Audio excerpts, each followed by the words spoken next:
Bwana Yesu asifiwe. Karibu tuweze kujifunza neno la Mungu. Kwa majina yangu ninaitwa Mwalimu Montana Mpeleta kutoka Mwanza, Tanzania. Nataka tujifunze somo lenye kichwa kinachosema The Line of Vision. The Line of Vision au mstari wa maono. Jambo la kwanza, andika hivi, nini maana ya neno maono? Nini maana ya maono? Kabla sijakupa tafsiri mbalimbali za neno maono, naomba tusome kitabu cha Yeremia ile sura ya kwanza na ule mstari wa 4 na wa 5. Yeremia ile sura ya kwanza ule mstari wa 4 na wa 5. Anasema, neno la Bwana lilinijia kusema, kabla sijakuumba katika tumbo nalikujua, na kabla hujatoka tumboni nalikutakasa, nimekuweka kuwa nabii wa mataifa. Haya, baada ya kusoma huo mstari, pia tunde tukasome mstari wa 11 kwenye hiyo Yeremia sura ya kwanza ule mstari wa 11. Anasema, tena neno la Bwana likanijia kusema, Yeremia, waona nini? Nikasema, naona ufito wa mlozi. Mstari wa 12 anasema, ndipo Bwana akaniambia, umeona vema, kwa maana ninaliangalia neno langu ili nilitimize. Na baada ya hapo tule tukasome mstari wa 18 wa 18 na wa 19. Anasema, maana tazama, nimekufanya leo kuwa mji wenye boma na nguzo ya chuma na kuta za shaba juu ya nchi yote, juu ya wafalme wa Yuda na juu ya wakuu wake na juu ya makuhani wake na juu ya watu wa nchi hii, nao watapigana nawe, lakini hawatakushinda, maana mimi nipo pamoja nawe, asema Bwana, ili nikuokoe. Haleluya! Nini maana ya maono? Maono ni kuiona kesho ukiwa leo. Maono ni uwezo wa kuiona kesho ukiwa leo. Upo leo, lakini unaweza wa kuona miaka 5 ya mbele, unaweza kuona miaka 7 ya mbele, unaweza kuona miaka 50 ya mbele, unaweza kuona huu mwaka, miezi na ukuja ipo vipi. Na Mungu anataka tuwe tunaishi huku tukiona kesho yetu.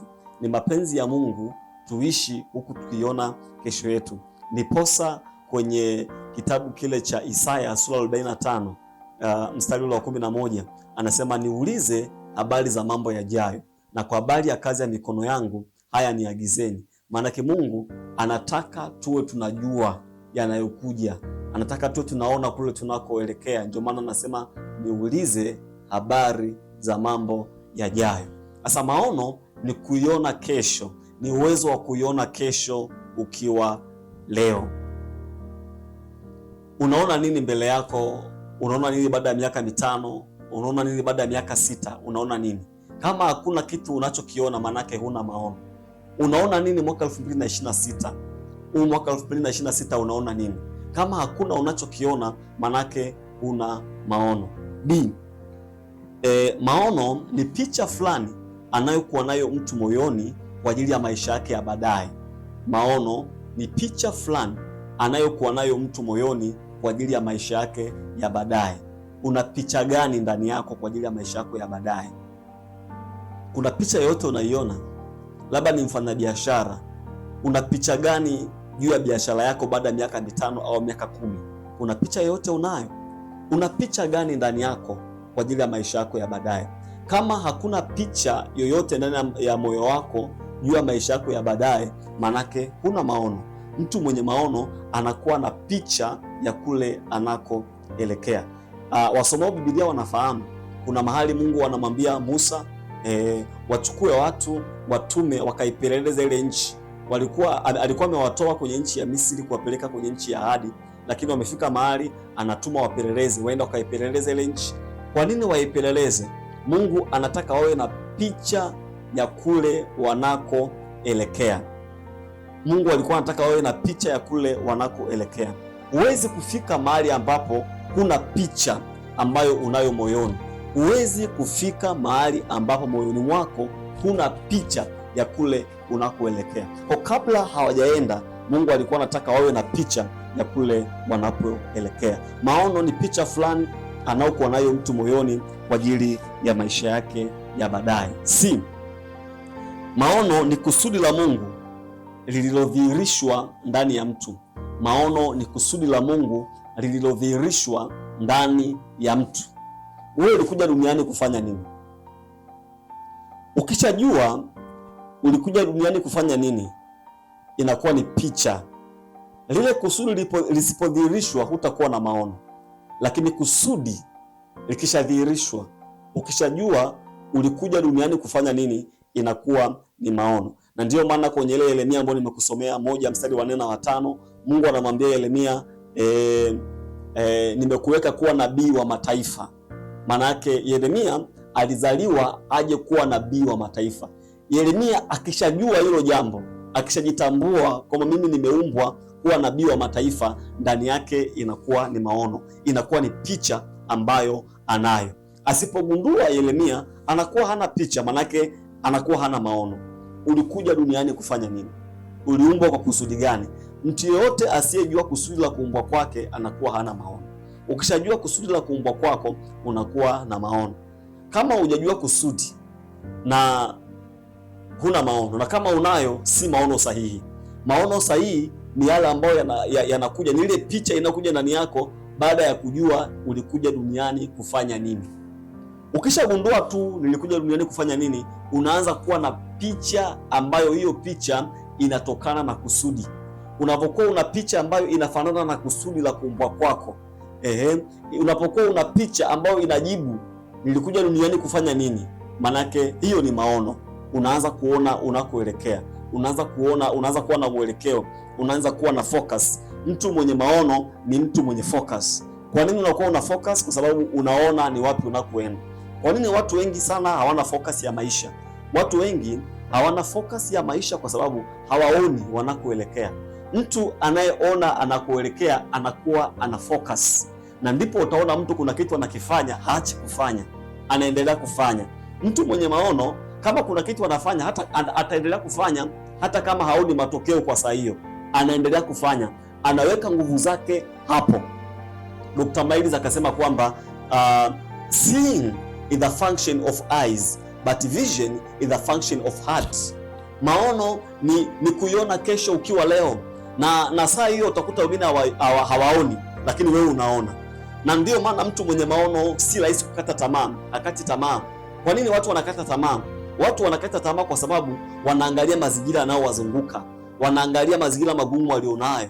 Unaona, angalia hali ngumu ya uchumi ulionayo, unaangalia sasa hivi huna mtaji, unaangalia maisha yako ni ya kukata tamaa, huna wazazi, huna mtu wa kukusomesha. Sasa Mungu anapokupa maono, unaanza kuwa na picha ya kuona mbele, hata kama wakati huu hali ni ngumu, hata kama wakati huu huna mtaji, hata kama wakati huu huna kazi, hata kama wakati huu huna ada, hata kama wakati huu umeachwa kuwa mjane, hata kama wakati huu umeachwa kuwa yatima. Uangalia ile mazingira magumu, lakini unaiangalia ile picha ambayo Mungu ameiweka ndani yako, na hii ndio itakayofanya mtu asikate tamaa licha kwamba mazingira ni magumu. Na ndio maana Biblia inasema kwamba Yesu aliustahimili msalaba, akaidharau aibu kwa sababu ya taji iliyokuwa imewekwa mbele yake. Kilichomfanya Yesu asikate tamaa, kilichomfanya Yesu astahimili msalaba na aidharau aibu ni ile taji. Yesu alikuwa anaiona taji iliyowekwa mbele yake, kwa hiyo akawa haangalii yale mazingira yanayomzunguka. Sasa ninakuombea unanitazama na kunisikiliza, Mungu akupatie picha kwa ajili ya maisha yako ya baadaye. Ukiona umekata tamaa, maana yake hakuna picha unayoiona mbele yako. Ukiona unataka kujiua, maana yake hakuna picha ambayo unaiona mbele yako. Ukiwa una picha ambayo unaiona mbele yako, hutakata tamaa. Unataka kujiua, unataka kujinyonga, kama leo hii unataka kujiua au kujinyonga, utakuwa umewakosea sana wazazi wako. Wazazi wako wamewekeza kwako from kindergarten, wamewekeza kwako fedha nyingi mpaka umepata degree. Leo hii umekuwa msomi au leo hii umekuwa mtu mzima, unataka kujinyonga, utakuwa umewaangusha sana wazazi wako. Kuna matunda ambayo wanatarajia kutoka kwako. Kwa jina la Yesu na kuombea, Mungu akupatie maono, Mungu akupatie picha ndani yako, na uache kutazama mazingira, lakini uiangalie ile picha ambayo Mungu ameiweka ndani yako kwa ajili ya maisha yako ya baadaye. Na wakati mwingine picha ambayo Mungu ameiweka ndani yako inaweza kuwa kubwa kuliko wewe. Maono yana tabia kuwa makubwa kuliko wewe. Picha ambayo Mungu ameiweka ndani yako inakuwa kubwa kuliko wewe, ni kubwa kuliko mazingira, makubwa kuliko fedha yako. Na ndiyo maana maono tunaenda nayo kwa imani, ni kitu cha imani. Wengine hawaoni, lakini wewe unaona saa hiyo, na ni makubwa kuliko hali halisi ulionayo. Wasomao Biblia wanafahamu wakati Yusufu akiwa kule kwa ndugu zake, akawa anaota ndoto, anasema ninaona jua, mwezi na nyota vinanisujudia. Lakini wakati huo hakuna dalili zozote za Yusufu kusujudiwa na nyota, mwezi na jua. Kwa hiyo maono ya Yusufu yalikuwa ni makubwa kuliko yeye alivyo, na utaona mambo yanaanza kuwa tofauti na maono ambayo Yusufu anayaona. Yusufu ameona jua na mwezi na nyota vinamsujudia, lakini badala yake jua, kwa wakati ule jua, mwezi na nyota havimsujudii. Badala yake anakuja kuuzwa utumwani, anakuwa houseboy, alafu anazingiziwa dhambi ya kubaka, anafungwa gerezani. Lakini kule kule gerezani Yusufu alikuwa angalia mazingira, alikuwa ana picha ambao anaiona kwamba siku moja ndoto ambao anaiona itakuja kutimia. Utasema nimejuaje? Na ndio maana utakuta wakati anatafsiri ndoto, yupo katikati, yupo gerezani, lakini anawaona wenzake wana huzuni. Anasema mbona mnafadhaika? Anauliza wale wafungwa wenzie, mbona mnafadhaika? Wanamsimulia ndoto ambazo wameziota, na anawatafsiria, na anamwambia yule aliyemtafsiria kwamba baada ya siku 3 utarudi kwenye kazi yako ya unyweshaji. Anamwambia ukirudi kule usinisahau, unikumbuke. Hii inanifanya kuona kwamba Yusufu licha ya kwamba alikuwa gerezani, lakini alikuwa na matumaini ya kwamba siku moja atatoka kule gerezani. Yusufu alikuwa na matumaini kwamba yale sio maisha yake ya gerezani, ipo siku atatoka. Naongea na mtu hapo unanitazama na kunisikiliza, hayo maisha unayoyaishi magumu, ambayo yanakatisha tamaa, huoni tumaini, huoni future, hayo sio maisha yako. Mungu akupatie picha, uanze kuona maono na usiangalie hayo mazingira. Ipo siku utatoka hapo gerezani, ipo siku utatoka hapo kwenye shimo, kwenye hali ngumu ulionayo, ipo siku utatoka. Hebu uwe na picha kama Yusufu, licha kwamba aliuzwa, lakini alikuwa na picha ndani yake. Na ndio maana alipokuwa houseboy, yule mke wa Potifa alipotaka kulala naye, Yusufu alikataa. Kwa nini alikataa? Kuna picha aliyokuwa nayo mbele yake. Biblia inasema pasipo maono watu waacha kujizuia. Watu hawaishi kwa nidhamu. Pasipo maono watu wanaishi kiholela. Ukiona unaishi kiholela, maanake huna maono. Mtu mwenye maono hawezi kuishi kiholela. Maono yanamwamulia aishi vipi. Maono yanamwamulia aishi vipi. Kuna baadhi ya vitu utaacha kuvifanya, sio dhambi, lakini sio favorable kwa maono yako. Kuna baadhi ya vitu utajiacha kuvifanya. Kuna mahali utaenda, sio dhambi kuenda, lakini sio favorable kwa maono yako. Maono yako ndio yanaamua uishi maisha ya aina gani. Yusufu alikataa kulala na yule mwanamke, alikataa kutenda dhambi ya zinaa kwa sababu ya maono. Alikuwa analinda ndoto yake ambayo aliiona. Ninakuombea mpendwa, mahali ulipo, picha yako isipotee kwa ajili ya maisha yako ya baadaye. Haijalishi umepitia circumstance ya namna gani, usipoteze maono, usipoteze maono, usipoteze maono. Lakini tafsiri ya neno maono ni kujua kile ambacho Mungu anataka ukifanye.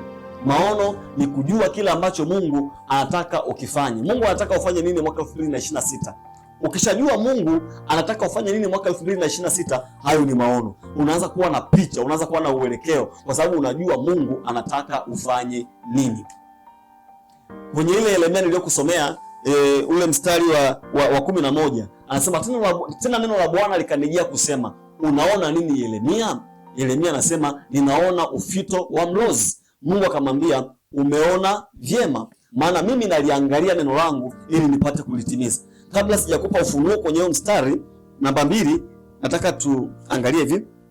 Namba 2, nifanyaje ili niwe na maono? Nifanyaje ili niwe na maono? Yaani kama huna maono ufanye kitu gani? Tafuta kulijua kusudi la kuumbwa kwako. Tafuta kulijua kusudi la kuumbwa kwako. Ukishajua kusudi la kuumbwa kwako, tayari umekuwa na maono. Ukitaka kujua kusudi la kitu, muulize aliyetengeneza kile kitu. Ukitaka kujua kusudi la hii mic ninayozungumzia, kusudi la hii mic ninayozungumzia, aliyetengeneza hii mic analijua zaidi. Na wewe ukitaka kujua kusudi la kuumbwa kwako, muulize Mungu aliyekuumba. Aliyekuumba ndo anayejua amekuumba kwa sababu gani. Upo hivyo ulivyo kwa sababu ya kusudi. Dr. Miles anasema kwenye kitabu chake cha Discover Your Life Purpose, anasema you are the way you are because of why you are. You are the way you are because of why you are. And if you want to know the purpose of something, ask the creator of that thing. Aliyekuumba ndiye amekufanya hivyo ulivyo. Ukitaka kujua kusudi la kitu, upo hivyo ulivyo kwa sababu ya kusudi la wewe kuwa hivyo. Na ndio maana wengine wanaongea sana, wengine hawaongei sana. Wengine ni wacheshi, wengine sio wacheshi. Wengine wanafanya mambo yao haraka haraka, wengine taratibu. Sasa hivyo ulivyo ni kwa ajili ya kusudi. Kwa muulize aliyekuumba. Ukishajua kusudi lako, tayari unaanza kuwa na maono.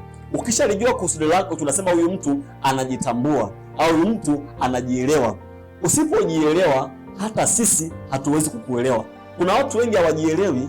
Kama wewe ujielewi, hata sisi hatuwezi kukuelewa. Utajuaje kama mtu ajielewi? Utashangaa mtu ni mtu wa kufanya mambo anaachia njiani. Leo hii umeanzisha biashara hii, umeifanya wiki mbili, umeanza biashara nyingine. Umesoma masomo haya, umeanza masomo mengine. Maana yake wewe bado hujajitambua na huna maono. Mtu mwenye maono anakuwa na focus, anakuwa anajielewa, anajua anachokifanya. Kwa hiyo moja, jua kusudi la kuumbwa kwako. B, nifanyaje ili niwe na maono? Nenda kwenye neno la Mungu. Nimekusomea kwenye ile Yeremia 1 mstari ule wa 11. Yeremia anapoulizwa unaona nini? Yeremia anasema ninaona ufito wa mlozi. Mungu anamwambia hivi, umeona vyema, kwa sababu mimi naliangalia neno langu ili nipate kulitimiza. Ipo hivi, Mungu aliliweka neno mbele ya Yeremia kwa mfano wa picha. Mungu aliliweka neno mbele ya Yeremia kwa mfumo wa picha, kwa design ya picha. Akamuuliza Yeremia, unaona nini? Yeremia anasema ninaona ufito wa mlozi. Mungu akasema hivi, ni umeona vyema, maana mimi naliangalia neno langu ili nipate kulitimiza. Manake Mungu aliweka picha ndani ya Yeremia. Yeremia alikuwa na picha, aliwekewa neno, lile neno likageuka kuwa picha kwa Yeremia. Mungu alimwekea neno Yeremia na lile neno likageuka kuwa picha kwa Yeremia. Na Mungu anamwambia hivi, umeona vyema, maana mimi ni kweli nimekuwekea hiyo, ni ufito wa mlozi. Nimekuwekea hilo neno ambalo lilikuwa kwa mfumo wa picha. Umeona vyema, na mimi naliangalia neno langu ili nipate kulitimiza. Maana yake nini? Mungu atalisponsor, atasupport lile neno ambalo Yeremia ameona. Mungu atasapoti ile picha ambayo Yeremia ameiona. Mungu hawezi kusapoti neno ambalo kwako aligawa picha. Ni mpaka lile neno limekuwa picha. Maana yake nini? Tafakari neno la Mungu mpaka liwe picha ndani yako. Tafakari neno la Mungu mpaka upate ufunuo kwenye lile neno. Neno ambalo huoni ufunuo haliwezi kukusaidia. Ufunuo ni nini? Ufunuo ni ufahamu mpya kwenye mstari wa Biblia ambao unausoma. Ufunuo ni ufahamu mpya kwenye mistari ile ya Biblia ambayo unaisoma kila siku.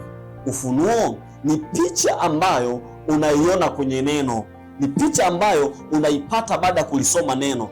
Ufunuo ni picha ambayo inakuja ndani yako baada ya kulisoma neno, na Mungu analiangalia neno ili apate kulitimiza. Si kila neno ambalo Mungu analiangalia ili apate kulitimiza, bali ni lile neno ambalo limekuwa picha, na baada ya kuwa picha ukaliona inavyotakiwa. Ni mpaka neno limekuwa picha ndani yako. Na Yeremia akaona sawasawa na Mungu alivyokuwa ameweka ile picha, akaona ufito wa mlozi. Then Mungu anakuja kusponsor, then Mungu anakuja kufinance maono ya Yeremia, then Mungu anakuja kulisimamia. Kwa nini Mungu alisimamie? Mungu anakuja kusimamia ili kwamba ile picha ambayo unaiona iwe halisi kwenye maisha yako. Ile picha unayoiona ni kama soft copy. Mungu anakuja kufinance, Mungu anakuja kusponsor, Mungu anakuja kusupport ili ile picha unayoiona ije kuwa halisi. Kitabu cha Yohana 1 mstari wa 1 mpaka wa 5 kuna statement pale anasema, naye neno akafanyika mwili akaja akakaa kwetu. Maana yake neno ambalo linafanyika mwili ni lile ambalo lilikuwa picha ndani yako, baada ya kuwa picha limekuja kuwa kitu halisi. Sasa ili Mungu akutokee, asapoti maono yako au asapoti hilo neno ambalo unalo, ni mpaka limekuwa picha. Unaona nini kwenye neno la Bwana? Lazima huu mwaka 2026 uwe na neno ambalo umesimama nalo, na kwenye hilo neno unaona picha, alafu Mungu anakaa upande wako. Alafu Mungu hawezi kusapoti kitu ambacho sio neno lake.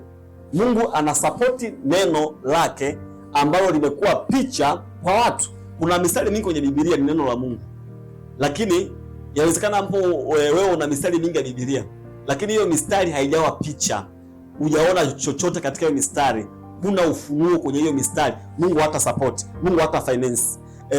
Biblia inasema hivi, malaika wako hodari kusikiliza sauti ya neno. Malaika wako hodari kusikiliza sauti ya neno. Kwa nini malaika ni hodari kusikia sauti ya neno? Sauti ya neno. Wako hodari kusikia sauti ya neno la Mungu ili watekeleze sauti ya neno la Mungu, ili watimilize sauti ya neno la Mungu. Wasoma Biblia wanafahamu malaika ni hodari kutekeleza neno, ni watumishi wetu, wanatutumikia sisi. Sasa unapokuwa na neno bila sauti, tunaposema sauti ya neno, sauti ya neno ni nini? Sauti ya neno ni ile picha, sauti ya neno ni ufunuo.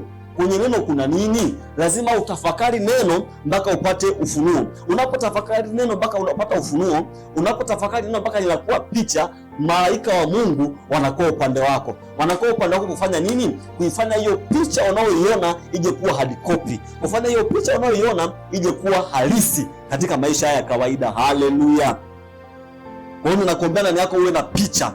Uwe na picha unayoiona kwenye maisha yako, picha kubwa. Na ndio maana kuna wengine kuwasimulia maono yako wanaweza kukucheka kwa sababu wanakujua. Unajua kuna wale watu ambao wanajifanya wanatujua sana. Wanajua maisha yako sana.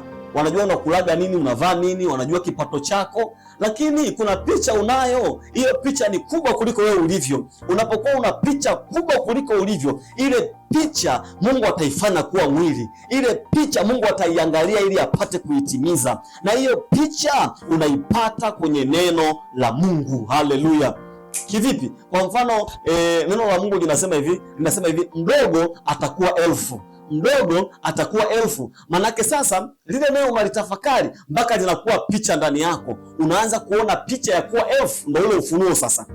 Ukishaanza kuona picha ya kuwa 1000, mambo yako hutayafanya kiudogo udogo. Ni kweli wewe ni mdogo, ni kweli huna kazi, ni kweli huna fedha, ni kweli huna mtaji, lakini neno la Bwana linasema mdogo atakuwa 1000. Maana umeliangalia lile neno, limekuwa picha ndani yako, limekuwa maono ndani yako, umepata ufunuo kwenye lile picha, kwenye lile neno, unaanza kufanya mambo yako kiukubwa. Kwa nini? Kwa sababu ya ile picha ambayo umeiona kwenye neno. Ninakutabiria wewe unanitazama na kulisikiliza ya kwamba utakuwa 1000. Japokuwa kwa sasa ni mdogo, lakini utakuwa 1000 katika jina la Yesu. Unafanya biashara, una mtaji mdogo, ninakutabiria kutokana na hili neno kwamba mdogo atakuwa 1000, ya kwamba utakuwa taasisi in Jesus name. Utakuwa taasisi katika jina la Yesu. Anza kuona picha katikati ya biashara yako kwamba mdogo atakuwa 1000 katika jina la Yesu ali hai. Unapokuwa na picha namna hii, malaika wa Bwana wanakuwa upande wako na Mungu anakuwa upande wako ili alifanye neno liweze kuwa halisi. Haleluya. Anasema ili alifanya agano lake kuwa imara. Agano kwa maneno mengine neno lake. Mungu anafuatilia neno lake, anashughulikia neno. Anamwambia Yeremia, naliangalia neno langu ili nipate kulitimiza. Kwa maneno mengine anashughulikia neno. Watu wote wenye neno ambao wameona sawasawa kama Yeremia, wameona picha, Mungu anakuwa upande wao. Kama huna neno ambalo limekuwa picha, limegeuka kuwa ufunuo kwako, Mungu hatakuwa upande wako. Unataka Mungu awe na wewe 2026, Mungu awe na wewe kwenye biashara, Mungu awe na wewe kwenye kazi, Mungu awe na wewe kwenye huduma, kwenye kila sekta. Kama ni kwenye unafanya biashara, uwe na neno ambalo unalisimamia kwenye hiyo biashara, na lile neno mpaka upate ufunuo kwenye lile neno, Mungu atakuwa na wewe kuifanya ule ufunuo uliouona au ile picha unaoiona, Mungu ataifatilizia ili aweze kuifanya halisi. Lakini pia nifanyaje ili niwe na maono? Utafute uso wa Mungu. Kitabu cha Habakuki ile sura ya 2 mstari wa kwanza na wa pili. Kitabu cha Habakuki ile sura ya 2 mstari wa kwanza na wa pili. Habakuki anasema, mimi nitasimama kwenye zamu yangu, nitajiweka juu ya mnara. Alafu anasema ili nione yale ambayo Bwana ataniambia kwa habari ya kulalamika kwangu. Utafute uso wa Mungu kama alichokifanya Habakuki. Habakuki alienda, anasema nitasimama kwenye zamu yangu, nitajiweka kwenye mnara. Akasimama kutafuta uso wa Mungu. Akasimama Habakuki kwenye zamu yake kuomba. Kipi Habakuki anatafuta? Anatafuta aone Mungu atakachomwambia. Maana yake kila ambacho Mungu atamwambia nini? Mungu atamwambia Habakuki neno. Mungu atampa Habakuki neno. na lile neno litageuka picha kwa Habakuki. Ndio maana Habakuki anasema ili nione atakachoniambia Bwana. Angalia huo mstari, anasema ili nione atakachoniambia Bwana, ili nione atakachoniambia Bwana. Sasa unaonaje utakachoambiwa? Maana kila ambacho umeambiwa, lile neno ambalo umeambiwa linageuka kuwa picha ndani yako. Alafu Mungu ndipo anapomwambia Habakuki, iandike hii njozi, kaifanye iwe wazi sana katika vibao, ili aisomae apate kuisoma kama maji. Anasema maana njozi hii ni kwa wakati ulioamriwa, inafanya haraka kufikia mwisho wake, ijapokawia Habakuki, ingojee.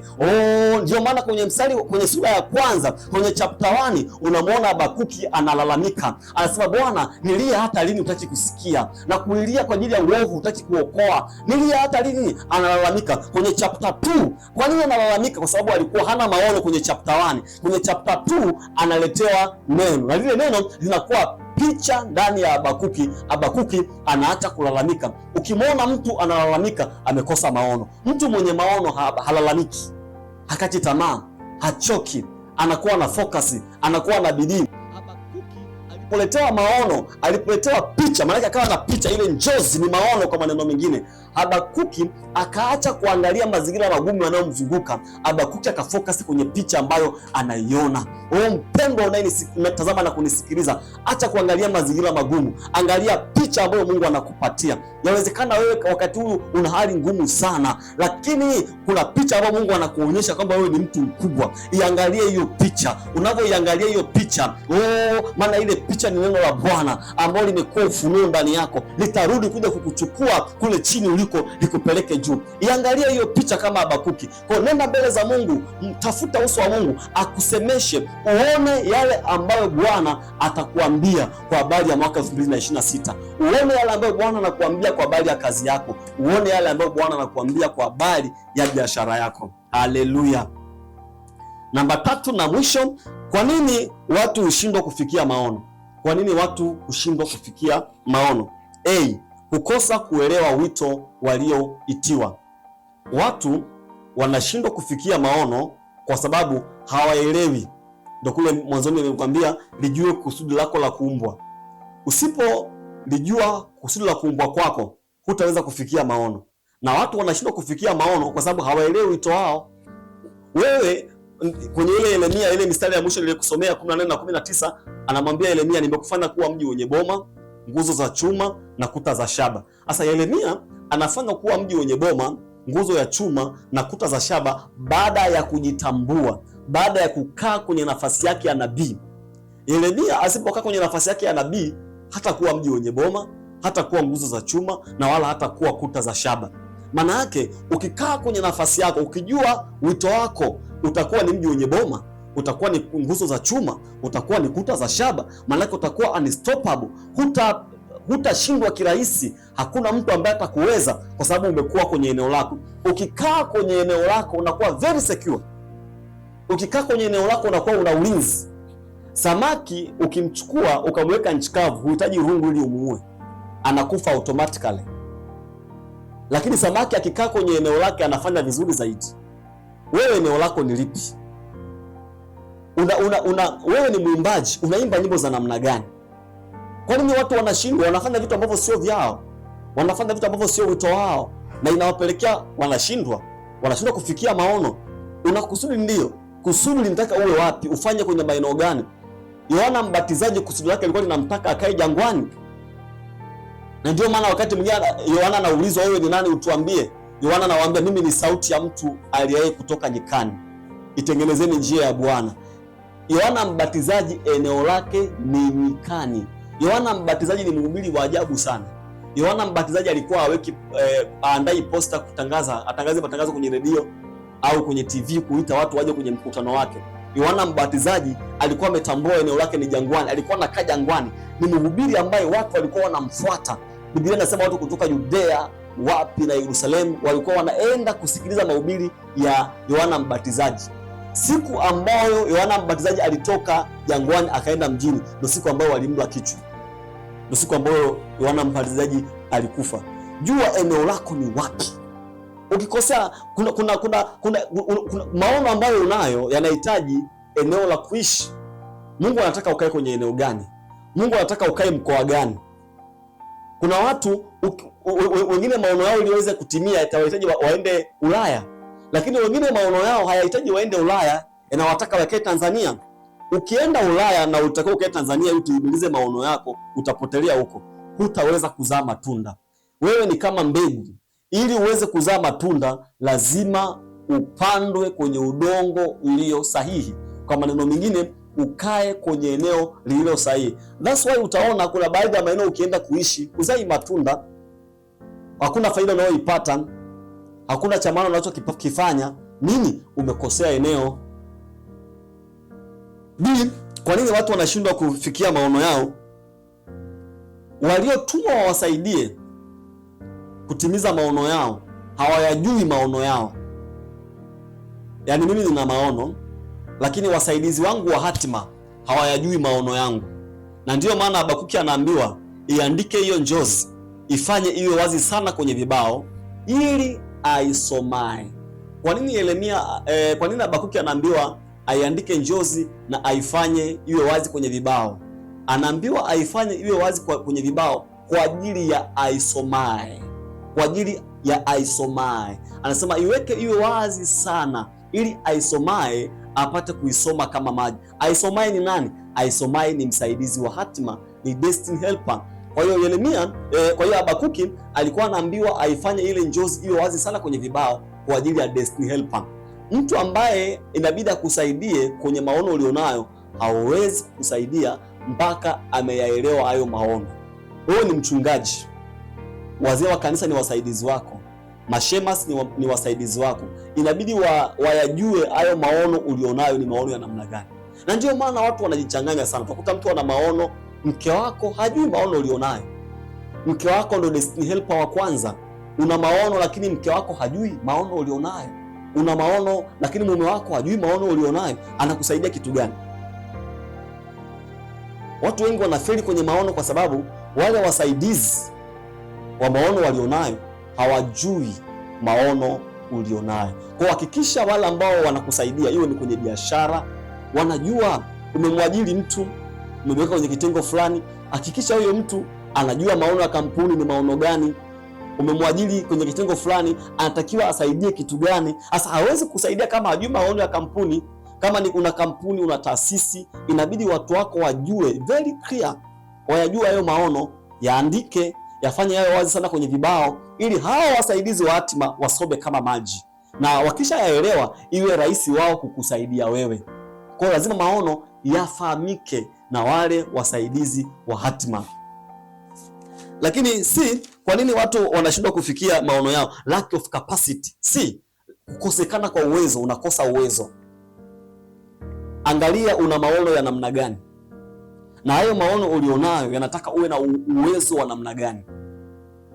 Alafu tafuta uwezo, tafuta capacity, uwe na uwezo. Watu kukosa uwezo ndio inapelekea mtu anaenda, baada ya muda ana drop. Kwa nini? Hana uwezo. Usiwe na mbio bila pumzi. Kukosa lack of capacity ni speed bila kuwa na pumzi. Unakuwa una speed kali. Mtu mwenye speed lakini hana pumzi, muone ni swala la muda tu. Utakimbia lakini utarudi. Tafuta uwezo. Wewe ni mhubiri, wewe ni mwalimu wa neno la Mungu, tafuta capacity, tafuta uwezo. Uwezo unapatikana wapi? Uwezo mmoja wapo knowledge. Kama wewe ni mwalimu wa neno la Mungu, soma vitabu, soma Biblia, uwe mtu wa maombi, uwe na knowledge, uwe na power. Sasa hiyo ndio capacity. Huo ndio uwezo. Wewe ni mwimbaji, tafuta uwezo kwenye eneo la uimbaji. Fanya mazoezi, be smart, tafuta uwezo, tafuta capacity. Wewe ni mfanyabiashara, tafuta uwezo kwenye eneo la biashara, tafuta knowledge. Unataka kuwa mfanyabiashara wa kimataifa lakini huna uwezo, tafuta uwezo. Kwa watu wengi wanashindwa kufikia maono kwa sababu wanakosa capacity, wamekosa uwezo. Tafuta uwezo. Lakini watu wanashindwa kufikia maono kwa sababu ya uvivu. Lazima ili uweze kufikia maono uwe na bidii. Uwe na bidii kwenye kile ambacho unakifanya.